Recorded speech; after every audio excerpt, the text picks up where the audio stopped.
इनको पता नहीं कौन समझा दिया, बेटा बनारस जा रहे हो, वहां नागा बाबा बहुत होते हैं, बिना आशीर्वाद लिए मत लौटना। अब ये गंगा में डुबकी मार के सीढ़ी चढ़ रहा था, साक्षात नागा बाबा के दर्शन हुए। ये लपक के नागा बाबा के पैरों में, बाबा मुझे आशीर्वाद दो, मेरी कविताओं पे खूब मोटा लिफाफा मिले।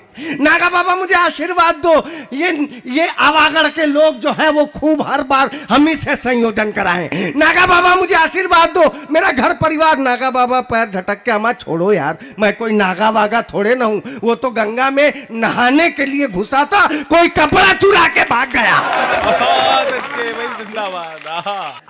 आप लोग तो बनारस गए, गोदौलिया चौराहा जानते हैं। ऐसा नहीं है कि मोदी जी वहां के सांसद है, पता है ना, आप सिर्फ एमपी चुनते हैं, हम बटन दबाते हैं, सीधे पीएम निकल के बाहर आता, लप से। बहुत अच्छे भैया, लप से भाई साहब आता है। ऐसा नहीं है कि पहले मोदी जी के पहले डेवलपमेंट नहीं था, पहले भी चौराहों पर ट्रैफिक सिग्नल लगा हुआ करता था, लेकिन किसी किसी का पोल टेढ़ा होता था, किसी की बत्ती भुकाया करती थी। आजकल लाल बत्ती जले, आप ना रुके तो 17 प्रकार का चालान काट दिया जाता है। वहां एक गोदौलिया चौराहा है, जानते हैं ना, गोदौलिया चौराहे की घटना बता रहा हूं। लाल बत्ती जल रही थी, पूरा ट्रैफिक रुका था, एक बुढ़िया जल्दीबाजी में रास्ता पार कर गई, ट्रैफिक हवलदार सीटी बजाता रह गया, बुढ़िया नहीं रुकी, हवलदार दौड़ के बुढ़िया के पास आया, ए दादी तब्बे से सीटी बजा रहे, सुनाई नहीं देता? बुढ़िया बेचारी रोआसी मुंह बना के बोली, ए बेटा ये उम्र सीटी सुनने का थोड़े ना। न जाने कब चली जाए, खुशी का क्या भरोसा है, निभाए साथ मुश्किल में किसी का क्या भरोसा है।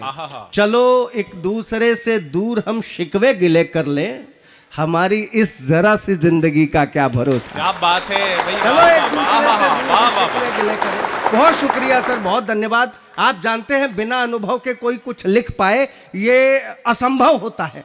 नहीं, आप तो सर अद्भुत आदमी हैं, आपके लिए क्या कहा जाए, ये गजब के आदमी है। वो छोटी बच्ची प्यारी सी नृत्य करके और उतर रही थी तो 100 रुपया घुमा के जेब में रख लिए। बताइए ये कोई बात हुई? कम से कम उसको 1000 दीजिएगा यहाँ से निकलने के बाद ना, ऐसा बाद में क्या होता है। ये बहुत अद्भुत आदमी है। अभी हम लोग को रिसीव कर रहे थे, हमसे बताया कि यार दमदार भाई अभी अभी कर्मा चौथ निकला है, और समस्या ये नहीं, ये समस्या नहीं है, कर्मा चौथ तो हर साल आता है, इनकी समस्या दूसरी है, और इसके समस्या का निदान बाबा बंगाली के पास भी नहीं है। मैं सच बता रहा हूँ। इन्होंने कहा कि दमदार भाई शादी के बाद पत्नी भले ही स्वर्ग की परी क्यों न मिल जाए, जन्नत का हूर क्यों न मिल जाए, लेकिन एक जो कसक होता है।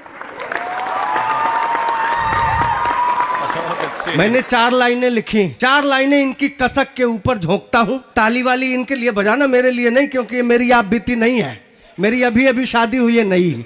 गलती से वीडियो पहुंच गया तो गड़बड़ा जाएगा, सारा कसक मेरे ऊपर निकल जाएगा। उन्होंने कहा कि ढले जब शाम तो बादे सबा की याद आती है। बादे सबा मतलब आप समझते हैं? बादे सबा बिना समझे वाह कह दिए, ले ये भी एक कसक है। बादे सबा मतलब सवेरे की ताजा हवा। ढले जब शाम तो बादे सबा की याद आती है, तड़पता है ये दिल जाने वफा की याद आती है, मेरे खातिर भले ही हूरे जन्नत है मेरी बीवी, मगर तन्हाइयों में दिल रुबा की याद आती है। मेरे खातिर भले ही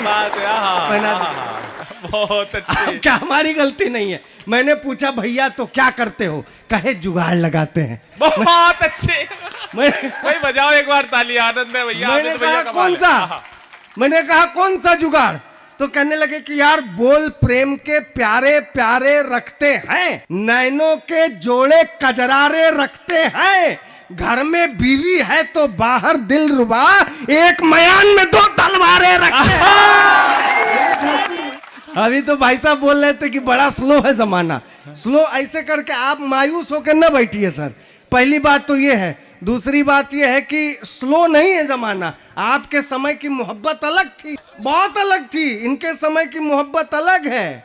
अरे बहुत बड़े कवि हुए डॉक्टर उदय प्रताप सिंह, उन्होंने लिखा कि हर फैसला, इनके समय की मोहब्बत के लिए उदय प्रताप सिंह जी ने कहा कि हर फैसला होता नहीं सिक्का उछाल कर, ये दिल का मामला है जरा देखभाल कर, मोबाइलों के दौर के आशिक को क्या पता रखते थे कैसे खत्म कलेजा निकाल कर। जमाना है ये नहीं ऐसा, मोबाइल का ही दौर है। चिट्ठी कौन लिखता बताइए, वो तो आदमी के जहन से निकल गया अंतरदेशी कैसी होती थी, पोस्ट कार्ड कैसा होता था, तार कैसे जाता था, याद है किसी को? नई पीढ़ी में तो किसी को याद नहीं। जमाना फास्ट है, नई पीढ़ी इस तरह मोहब्बत करती है, वो दमदार बनारसी बताते हैं। कभी बॉलिंग कभी कैचिंग का मजा लेते हैं, हम तो क्रिकेट में बैटिंग का मजा लेते हैं। अब तो बदले हुए हालात हैं मोहब्बत के, रात भर जाग के चैटिंग का मजा लेते हैं। अब तो बदले हुए हालात हैं मोहब्बत। सुनना, इश्क मॉडर्न हो गया सर, इश्क मॉडर्न मेरा, काश ये भी हाल हो जाता। सर आप मुस्कुराइएगा, सिर्फ हंसिएगा नहीं, ठहाका लगाने से व्हाइट शर्ट है रजनीगंधा गिर जाएगा, फिर भाभी जी दिक्कत होगी धोने में। अभी बिल्कुल मारेगी, अपनी भले न मारे। बहुत अच्छे ये तो चमत्कारिक व्यक्ति है भाई साहब। मैंने पूछा कि पत्नी के पांव दबाना ये प्यार है कि खिदमत है, तो मैंने कहा कि गुरु देखो, पत्नी अगर अपनी हो तो खिदमत है, हाँ तो प्यार, उसी को तो प्यार कहा जाता है। आप तो मैंने कहा इश्क मॉडर्न मेरा, काश ये भी हाल हो जाता। पीछे वाले मजा नहीं ले रहे हैं क्या? वो कुछ लोग हाथ बांध के बैठे हैं। ताली आप बजा देंगे तो हमको समझ में आ जाएगा कि चलो यहाँ आना सफल हो गया।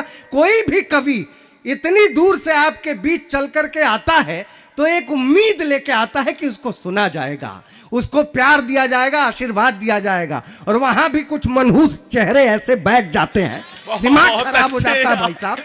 और मैं मजाक नहीं कर रहा। देखिए, कविता में गीता है, कुरान बाइबिल, और कविता में ही महान ग्रंथ गुरुबानी है। कवि सम्मेलनों में आना काव्य की समझ, यह संस्कारवान होने की निशानी है। कवि सम्मेलनों में आना काव्य की समझ, यह संस्कारवान होने की निशानी है। आप समझिए, आप तो यहाँ ऑर्केस्ट्रा करा सकते थे, कोई भी बॉलीवुड का बड़ा स्टार बुला सकते थे, लेकिन उतना बजट नहीं था। बहुत अच्छे। तो कवि सम्मेलन करा, तो कम से कम प्यार दीजिए भाई साहब। ने कहा कविता में गीता है, कुरान बाइबिल, और कविता में ही महान ग्रंथ गुरुबानी है। कवि सम्मेलनों में आना काव्य की समझ, यह संस्कारवान होने की निशानी है। हमको खुशी है यहाँ आपने बुलाया हमें, कवि कर्म करना है, कविता सुनानी है, और आप यहाँ आए हैं तो हाथ खोलिए जनाब, दाद भी देना है और ताली भी बजानी है। क्या बात है भाई। आवागढ़ के खुददार लड़कों, इश्क मॉडर्न मेरा, काश ये भी हाल हो जाता मुझको। जब कभी इंस्टा पर मैं अपनी फोटो पोस्ट करता तो टच वो 2 बार कर देती तो ये दिल लाल हो जाता। क्या कहने हैं भाई, वाह। ख्याल किया है, अक्सर लड़कियां इश्क में होती हैं तो कहती हैं मैं पापा की परी हूँ। मेरी वाली भी ये कहा करती थी। मैंने 4 लाइनों में निपटाया। मैंने कहा तुम बस ज़बान से बोलो नहीं, सामने आओ, जाने मन मुझको भी अपना जलवा दिखाओ। छत से ढकेल करके उसे मैंने ये कहा, पापा की परी हो तो जरा उड़ के दिखाओ। कहती है मैं पापा की परी हूँ, लड़की है मैं पापा की परी। हम लड़के क्या बाढ़ में बह के आए क्या? हम कुछ नहीं है। तुम्हारी अना के लिए, तुम्हारे स्वाभिमान के लिए मैंने 4 लाइनें उसके मुंह पे मारी हैं भाई साहब। भले ब्रेकअप हो गया वो अलग बात है, हाँ, लेकिन मैंने 4 लाइनें कही। मैंने कहा तू बहुत गोरी, मैं कृष्ण पक्ष हूं, तेरा दिल गुजरात है, मैं कच्छ हूं, और अपने पापा की परी तू है तो फिर मैं भी अपनी माँ का मगरमच्छ हूं।